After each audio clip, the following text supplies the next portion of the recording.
ನಮಸ್ಕಾರ ಸ್ನೇಹಿತರೆ. ರಾಜ್ಯದ ಜನತೆಗೆ ಹವಾಮಾನ ಇಲಾಖೆಯಿಂದ ಒಂದು ಭರ್ಜರಿ ಸಿಹಿ ಸುದ್ದಿ ಸಿಕ್ಕಿದೆ. ಕಳೆದ ಕೆಲವು ದಿನಗಳಿಂದ ಮಳೆಯಿಲ್ಲದೆ ಕಂಗಾಲಾಗಿದ್ದ ರೈತರು ಮತ್ತು ಸಾರ್ವಜನಿಕರಿಗೆ ಕೊನೆಗೂ ವರುಣದೇವ ತಂಪೆರೆಯಲು ಸಜ್ಜಾಗಿದ್ದಾನೆ. ಹೌದು, ಜುಲೈ 24ರವರೆಗೆ ಕರ್ನಾಟಕದ ಪ್ರಮುಖ 6 ಜಿಲ್ಲೆಗಳಲ್ಲಿ ಗುಡುಗು ಮಿಂಚು ಸಹಿತ ಭಾರೀ ಮಳೆಯಾಗುವ ಸಾಧ್ಯತೆ ಇದ್ದು ಯೆಲ್ಲೋ ಅಲರ್ಟ್ ಘೋಷಣೆ ಮಾಡಲಾಗಿದೆ.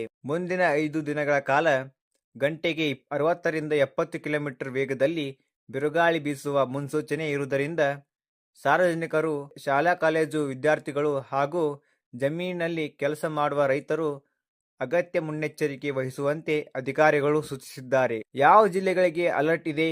ಮುಖ್ಯವಾಗಿ ಕರಾವಳಿ ಮತ್ತು ಮಲೆನಾಡು ಭಾಗದ ದಕ್ಷಿಣ ಕನ್ನಡ, ಉಡುಪಿ, ಚಿಕ್ಕಮಗಳೂರು, ಶಿವಮೊಗ್ಗ, ಬೆಳಗಾವಿ ಹಾಗೂ ಕಾರವಾರ ಸೇರಿದಂತೆ ಹಲವು ಜಿಲ್ಲೆಗಳಲ್ಲಿ ಸಾಧಾರಣದಿಂದ ಭಾರೀ ಮಳೆಯಾಗಲಿದೆ.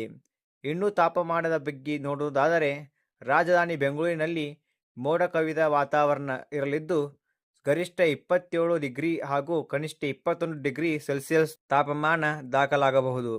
ಮಂಗಳೂರಿನಲ್ಲಿ 28 ಡಿಗ್ರಿ, ಶಿವಮೊಗ್ಗ ಮತ್ತು ಬೆಳಗಾವಿಯಲ್ಲಿ 25ರಿಂದ 26 ಡಿಗ್ರಿ ಹಾಗೂ ಮೈಸೂರಿನಲ್ಲಿ ಗರಿಷ್ಠ 28 ಡಿಗ್ರಿ ಸೆಲ್ಸಿಯಸ್ ವರೆಗೆ ತಾಪಮಾನ ಇರಲಿದೆ. ಹವಾಮಾನದ ಮತ್ತಷ್ಟು ಅಪ್ಡೇಟ್ಗಾಗಿ ನಮ್ಮ ಯೂಟ್ಯೂಬ್ ಚಾನಲನ್ನು ಈಗಲೇ ಸಬ್ಸ್ಕ್ರೈಬ್ ಮಾಡಿಕೊಳ್ಳಿ. ಧನ್ಯವಾದಗಳು.